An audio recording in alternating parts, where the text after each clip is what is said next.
Michelle, please take it away.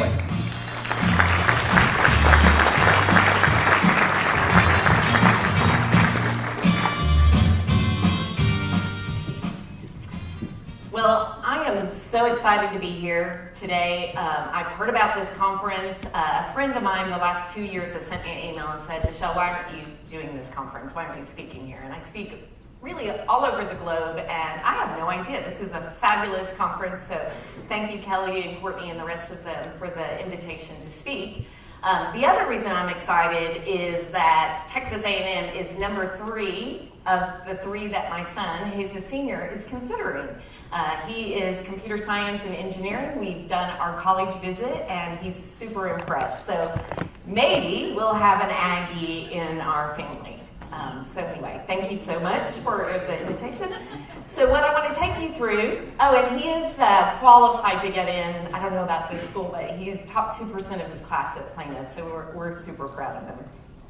Okay, so I want to take you through what neuromarketing is. So that's clearly a word that maybe we're less familiar with. If you were to do a Google Analytic word search, you would find that that is not trending in the United States as much as it is in Europe, and especially out of the Netherlands. So it's strong in Latin America. But really what that means is it's combining the field of neuroscience with marketing. And it's taking what we know about the brain and how people receive information and applying it to everything we do. Everything in retail, everything with our communication strategies.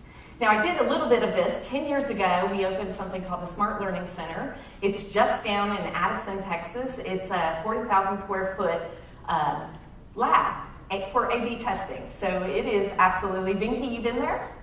Anybody else been to the Smart Learning Center? I know Scott Davis, formerly PepsiCo, is very familiar. I had the privilege to run the Smart Learning Center for 2.5 years before I went on to PepsiCo. And at that time, we had 4 neuro labs. We were the first corporation to apply the field of neuroscience to business at the scale we did. Coca-Cola followed, P&G followed, and now many, many companies are partnered with universities and others to either do functional MRI or EEG. And so this is here to stay. It's scaled up. And let me tell you the reason why. The reason why is there's really basically 3 problems that we've had. I've been a researcher of some form. I started in healthcare research. I did that for 9 years. And my initial question was, why do you do what you do? And when you listen to somebody tell you about their healthcare strategies or why they binge drink or why they're addicted to something, they will tell you exactly what they think I want to hear, which at the time was a lot of bogus information. So I learned to work around that, read body language. I asked their friends what others were doing that were like them, but not what they did, because what they did wasn't something they were wanting to share with me. So very early on, I got curious about other ways to get basically implicit responses. We are irrational.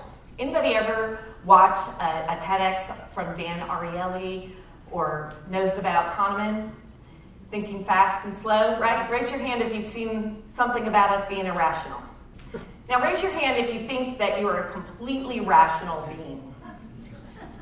Rational, completely logic-based. Well, I would say keep watching those videos and reading a few books. What we say and what we're thinking, we're not capable of fully understanding because there's so much going on in our nonconscious that we just aren't aware of. Cues, there's peripheral things going on in this room, how I painted the walls, how the sound in between the speakers is a vibe. All of that is going into how you're experiencing something. And certainly in retail, it becomes very, very important. The other thing is do you have the right tools? Well, we haven't always had the right tools. Now I'm going to take you through what the world looks like 10 years later after we invested all that money on the PepsiCo side, what you now have available at your fingertips. The word I love, A/B testing, love that word because that's how you learn, and that's what we've been doing over all these years. So what Marketing Brainology, when I left PepsiCo almost 5 years ago, started a company called Marketing Brainology, laser focused on how do we take the art and science of decision making. Now we've moved even beyond consumer package, we've moved even beyond retail, which those are 2 favorite areas of ours, but also to anything requiring a decision. whether it's to buy a certain healthcare plan, whether it's to do something within your corporation. So we're applying this to anything requiring a decision made that's going to be made between individuals. And to understand consumers and shoppers is obviously our core. So when we talk about what we're measuring emotion and behavior, and we're understanding the decision-making process. So at the end of the day, what you need is an insight. What do I do about that? And that's what today's about. I want to take you through 10 things that you can apply immediately from neuromarketing neuroscience. Now, when we understand the brain, we're not thinking machines, we're feeling machines that think. What you have to understand is the complexity of our rational behavior and our irrational behavior, or emotional behavior. And that happens in different categories at different levels. So sometimes we're very rational in categories that are very easy to make a decision and low cost. But other things that involve who we are, how we'll be presented in society, in our neighborhoods, the brands we choose, all of that are emotional decisions that define our identity. And you say, how do I define my identity? Well, that came a long time ago. That happened when you were in second grade and you said, I'm never gonna have that happen to me again. Or somebody did something to you when you were in 8th grade. I did a TEDx talk at SMU last year, and my focus was on how we apply this to ourselves, because we are walking brands. So you think about, how would this apply to how people perceive myself? And how would they perceive you? And we do it in split seconds. And it's based on somebody reminds me of somebody, their voice intonation, the way they look, the outfit they are choosing to wear, all of that, we're non-consciously making decisions about who they are without truly understanding what they are. And then over time, we learn who they really are. So, take you through a short video.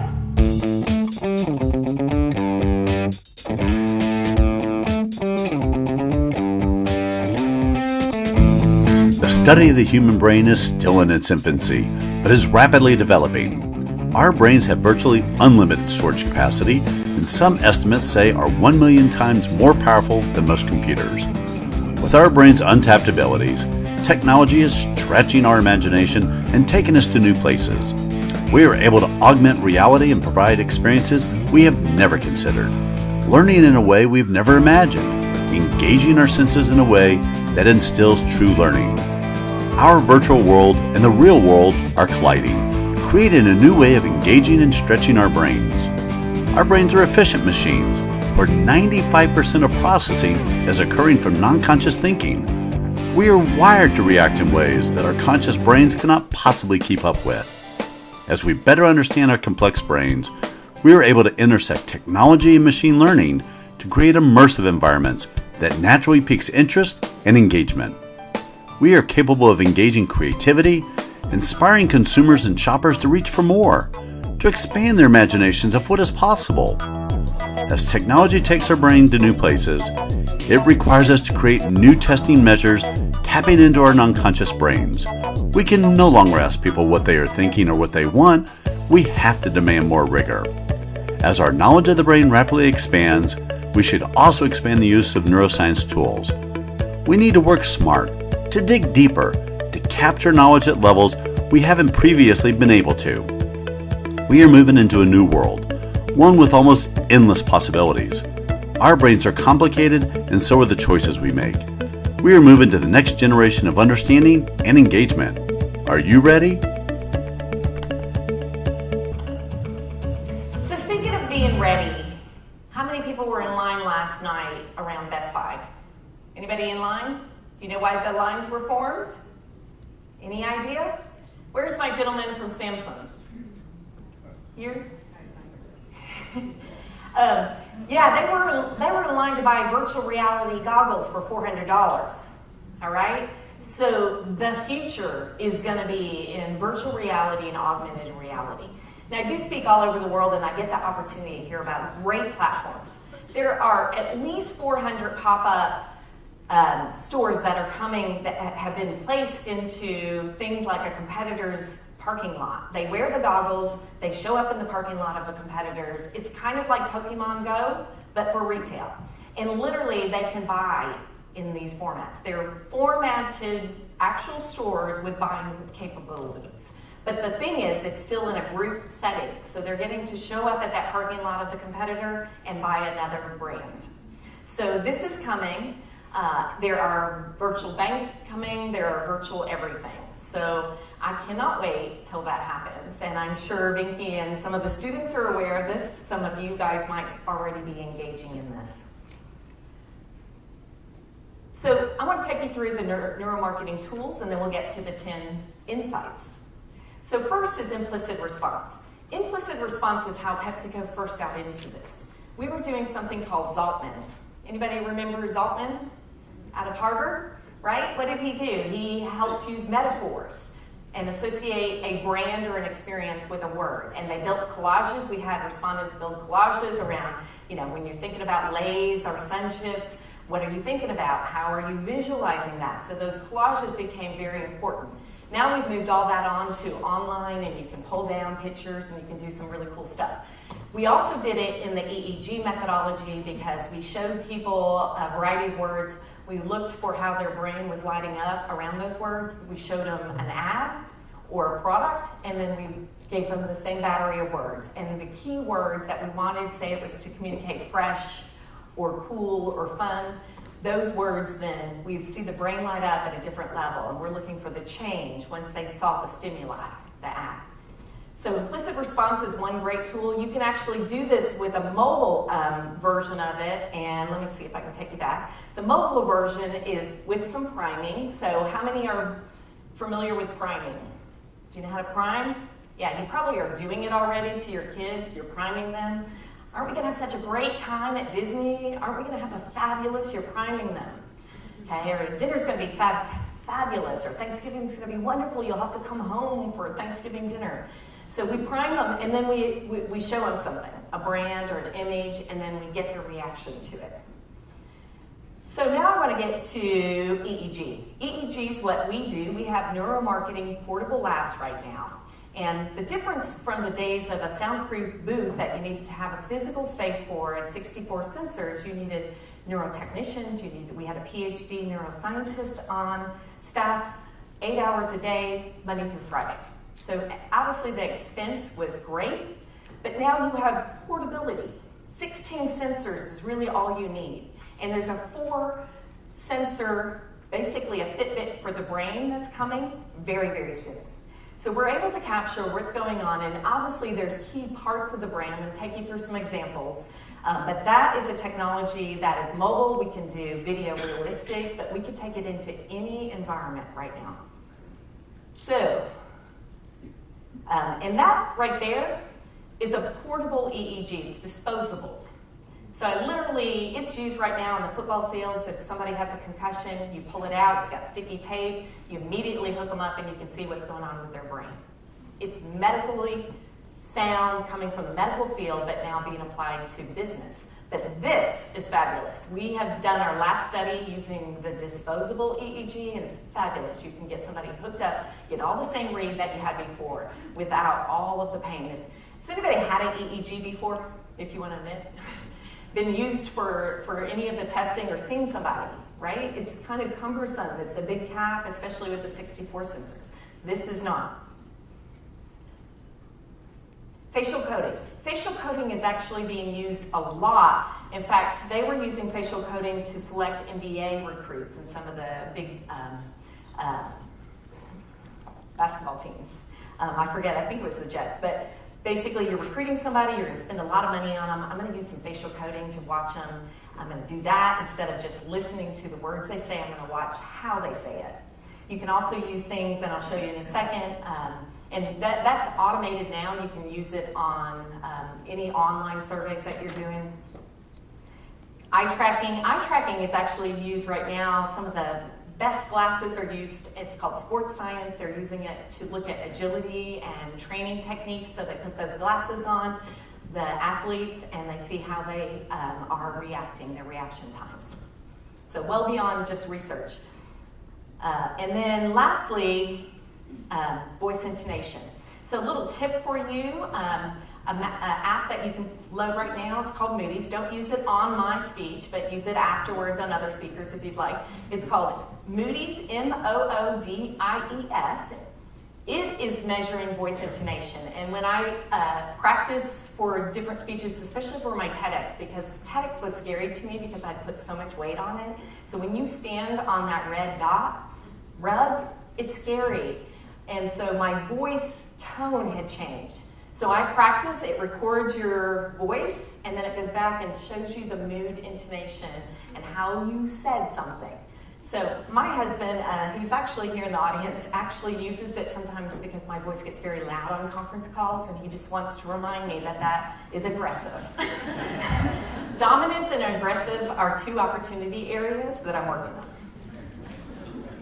So, but this is very academically based, so I highly recommend that you try it out. There is software that is used, it's got higher accuracy, but you could take anything, you're advertising anything, one-to-one interviews, and put it through to say, how is somebody really experiencing the brand based on how they're saying it, not what they're saying.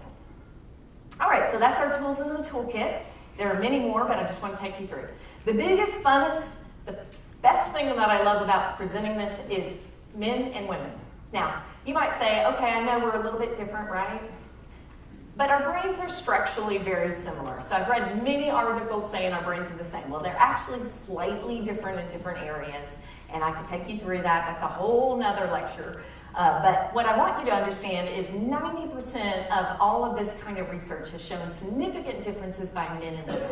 So how we are absorbing stimuli, having an experience in store is vastly different based on our gender.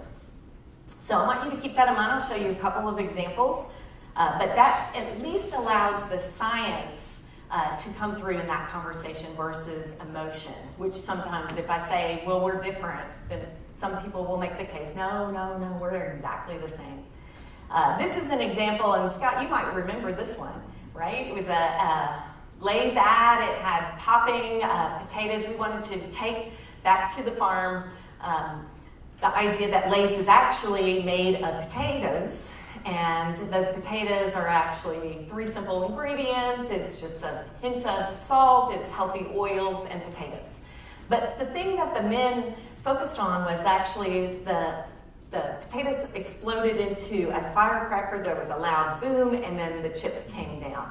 And that was what their brain lit up to, different elements. So just understanding, probably not a huge surprise, but it's fun to actually take it through your marketing and make sure that you're targeting the right audience. This is an example of a circular, and I always love that there are different things. So if I were to put a circular that featured fruits and vegetables, I would win over the women. And in this one, you can see the blue bar is how the men reacted. Point 2 is significantly different in this methodology. And this methodology that we used back in the PepsiCo days was with Neurofocus, who's now with AC Nielsen. So look at those differences on emotion. 8.4 for the guys and 6.1 for the women.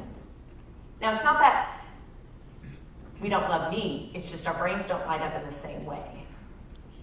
So first thing I want to say is let's design to our brains, speak to the brains. And obviously the things that you need to remember is this is one that started with the ad agencies. They were putting all the imagery on the right side, and we had learned that we are attracted to other human elements. And so the brain's going to focus on a human hand, a human face, a human part, because that's what we're our mirror of us. And so we're always going to look at the human. So if I look at the human and the imagery's on the right, I'm going to go in a counterclockwise position. And at least in English-speaking cultures, it's clockwise, and that's a natural occurrence. Now, think about your PowerPoints. How do you normally do your PowerPoints? And I violate that some in the presentation just to create some variance. But images on the left, words on the right. It's a natural flow, and that is because the right side of your brain is your creative side, and when it flips down, your creative side is going to flip down, and your visual line of sight will be on the left, and the logical words should be on the right. So Hopefully you'll think about that next time you're pulling together a presentation, try to keep that clockwise flow.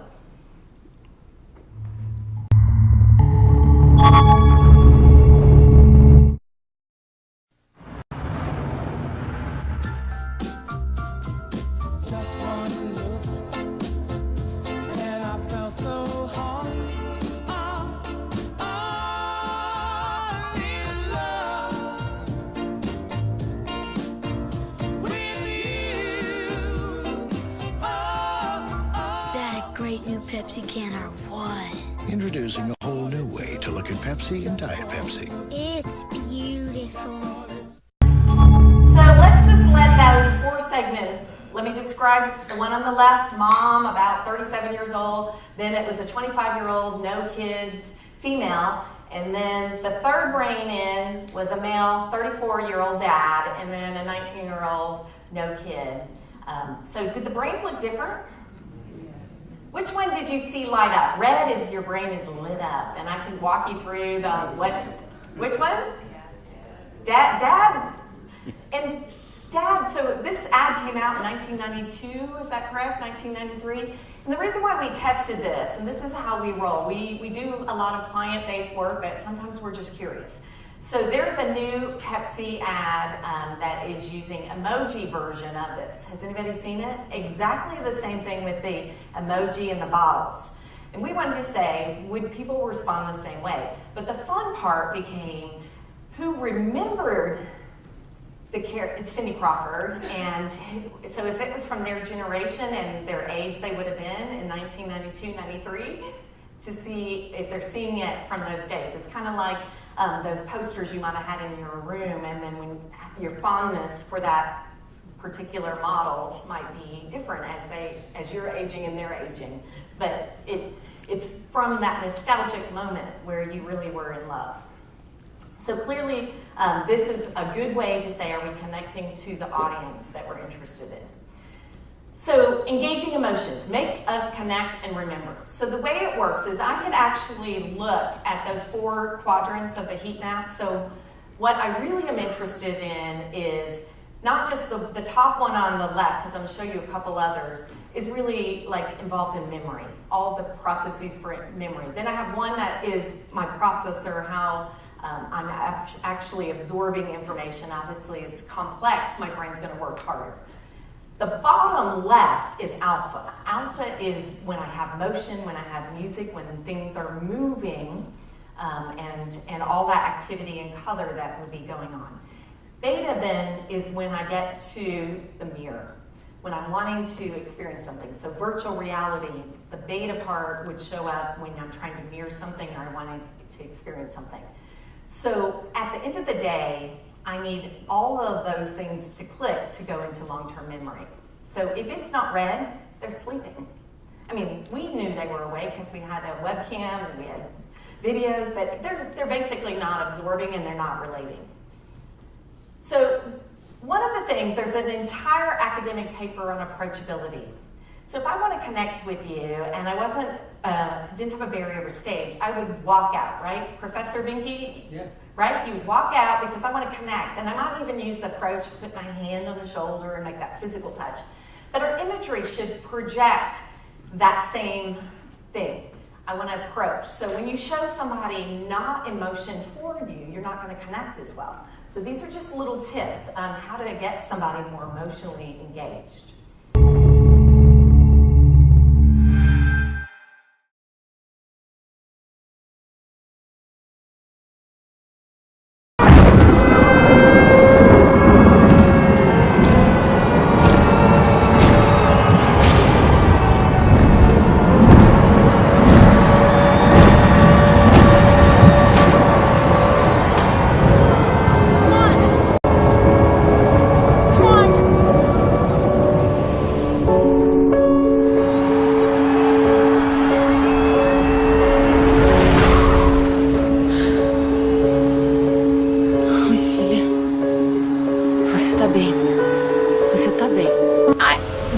The ad meant a lot to me because it touched on many facets of my life. So it touched on being the athlete, and I could relate to the kids that were the athletes who growing up would go and they would skin their knees and they would fall down and they would have to dig deep to find that perseverance to get back up and try again. E aí, gatinha?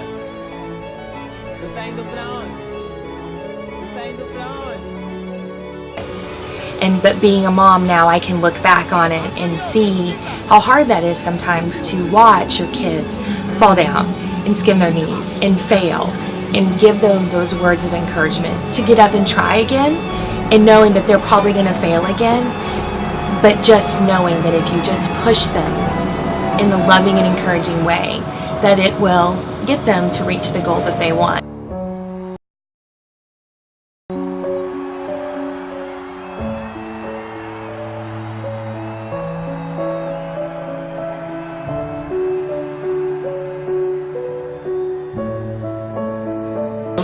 That's where the mom part comes in, me being a mom and having a strong relationship with my mom. She was always the person that would say, you can do it. Stand up, go do it, you have it in you, do it. And that gave me the will and the strength of who I am today to know that I can do it.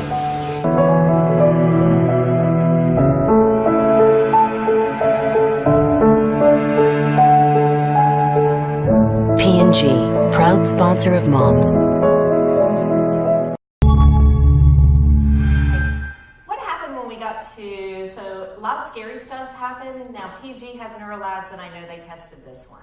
We tested it separately and wanted to find out when you got to the traumatic parts at the beginning, how that paid out for the brand. Did you notice when it said it takes somebody strong? All right. And then you got to the brands. And her brain was on fire. It almost gives me the chills. Anybody get the chills when you see that very end part? Because her brain is on fire, and then the brands. So if you believe implicit, you've just now associated great brands with a great message. So that's the game, and that's how we measure it. But we still use the stated word. We still use that qualitative of the story, because I want to hear the story. I watched the story and then I heard the story. We actually do our interviews with them cant, which is really fun because then we can see how they're going through different things. We didn't share that part because obviously the physical cap is not something that I would probably want my respondents to show publicly. But this is an ad that we used over the Olympics just to personally, we were personally curious. 3, help us anticipate, prime us. So I talked about priming. Now, one thing I want to express is, and there's been a lot of industry work about love happening at first sight. So the way in a retail situation is we actually are falling in love with something, an idea or outfit or something from a distance. And the highest emotional state that we're going to have in a retail experience, at least in grocery, because we did the study, is actually when they see something from about 50 yards away. When they actually physically pick up the product, we know from the research, and this is a big industry research project that last year I was chair of a group called Popeye. It's now merged and it's called the SHOP Association. It merged with ARE. But we did a huge study, spent about $1 million between 2 different, a mass merch one and a grocery one, to basically say about 83% of people that physically touch a product in grocery buy it. So that sensorial, getting the senses activated, getting the touch piece becomes very important. Now, when they fall in love, that's why merchandising has to be done well from a distance. Because once I get up there, it's all about the package. It's all about the product. But all of the bow that it's wrapped in and the peel of it, like we saw earlier with the package and that handwritten note at the beginning, is how you fall in love with brands. So anticipation is great. We see this in many, many other examples. Visual triggers, that's why visual triggers become important. It's not that I want them just to remember to buy butter or eggs. I want them to remember an entire new category like making cookies with your kids, or making banana bread, or making pumpkin bread this season. So I want to cue things for you. This middle example, I got some folks from Walgreens. Anybody from Walgreens here? All right, this was actually done. I don't know if you're still doing it, but when you walk in, the front doors were queuing 3 products. And the reason probably that was there is because the perception is the price, and this is older pricing, but the price is higher in a drugstore. So the barrier, so you're confronting the barrier up front is, okay, I've got to address freshness and the fact that our pricing could be higher. So you're also reminding them to buy milk, eggs, some additional categories. And it's not complicated, it's just a visual cue. So when you're walking in, that lobby, I might not buy off that lobby, and honestly, I don't care as long as you buy the product somewhere along the way. So lobby displays are different than we first assumed. We don't necessarily buy, but we put it on our mental list as we're shopping. Oh, I remember, and I saw that. I might not even consciously remember. The other thing is additional categories. So cueing things that fit together. So now you'll see vanilla wafers over by the bananas. You'll see limes by the beer. All of that stuff is to help cue additional purchases that make sense. The other thing is nostalgia. Going back to the farm, like we saw in that example of the male brain, female brain, is cueing that old time experience when times were simpler, or that old candy store, or that old, in this case, a bakery. All those visual cues are really, really important to take us somewhere new. And in the store design, which I'm sure the designers in the room already know, but the reason for it is to take you back to a place that you really enjoyed. And the other insight that I think you should take away, and no offense because the actual event might be great, but when you're cueing a vacation in your own personal life, you're anticipating it, you're looking forward to it, you're working really hard, you're coming home late every week, and then boom, you got that vacation, it's gonna be fabulous, right? But then you get to Disney World and you realize it's July, I have, 5 of us, 3 kids, some small. Is it gonna be as fabulous as the anticipation of it? Probably not. It's why women have more than one baby, right? Because our recall of the actual event is not really that great. So, but we love our babies and we can't imagine life without them, so we have more babies. So just keep that in mind. We fall in love with the idea of something, and our recall of it is always greater than it actually was. You could be different though. Your Disney experience might be fabulous. The other thing is balancing new with familiar. So we are creatures of habit. We fall back into the way we've always done it. So when you change the packaging, when you change something about our product, you change the flow in a store, you really cause a lot of angst. So new packaging or new look, same product. That balancing the two. Let me take you through an example of an ad that just came out. You probably have seen this. It's clever. What is that? Man, I don't know. Ask Google.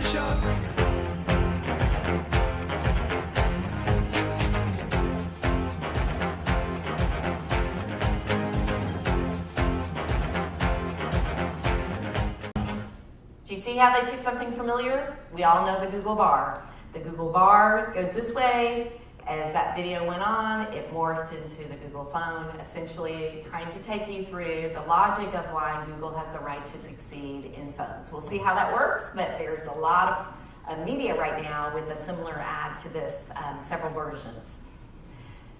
5, create desire. Help us want what they have. So we have something called social proof. And the best thing for that is to take a picture and say, this retailing summit was the best thing ever. It's social proof. I should be there next year. I missed something that was the hottest thing in town. I should be there next year, which is exactly what my friend did. She created social proof. She said, wow, that's a great event. You should do it. You should talk. She actually told me to talk to Vinky. Visual triggers. This was an old favorite one that I presented a lot when I was PepsiCo, but basically there's a difference between make it perfect and make it real. The one on the left is perfect and a very low score on a 10-point scale. 0.2 is significant. The one on the right is creating what I want, which is visual appeal. I want to put the fork in there. I want to make it look like I want it in my mouth soon. And that's what that is, very real. Activate our mirror neuron. The best thing about neuroscience is really to understand our mirror and how our mirror works. Now, the traditional way we've learned about the mirror is monkey see, monkey do. I rub my nose, I pull my ear, and all of a sudden, or you do that, and you notice the person you're talking to is mirroring you, not consciously. It happens. But social proof and peer endorsements are great ways to activate our mirror. Oops. Ways to activate the mirror for others is to create brand fanatics in groups and flocks and let them gather and let them be part of something. Let them be out front and say, I'm addicted to Starbucks, or I love Apple, or I'm part of this foodie group. So make these rock star communities. You can do it online. Let them know about their loyalty. These are things that are easy strategies to take that mirror and let it come to life, especially in events that you could create. Our human nature is to gather and to be socially connected.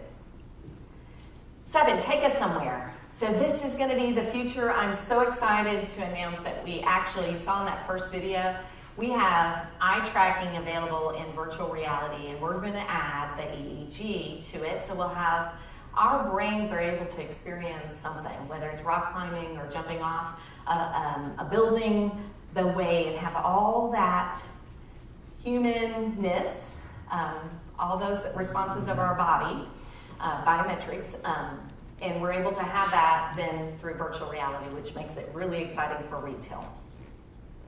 So if you want to take them somewhere, broaden their experiences, take them to Europe, take them to somewhere in Africa, take them, but when you're selling the food especially, take them somewhere. And I know Central Market and others, Kroger, they feature different regions of the world and bring us the foods of those worlds, but helping us really understand the culture and experiencing it. Take you through Motivate. This one, I don't know if this video is going to work. Might need to click on it. Let's see. Basically, it's a virtual reality video. I'll skip it.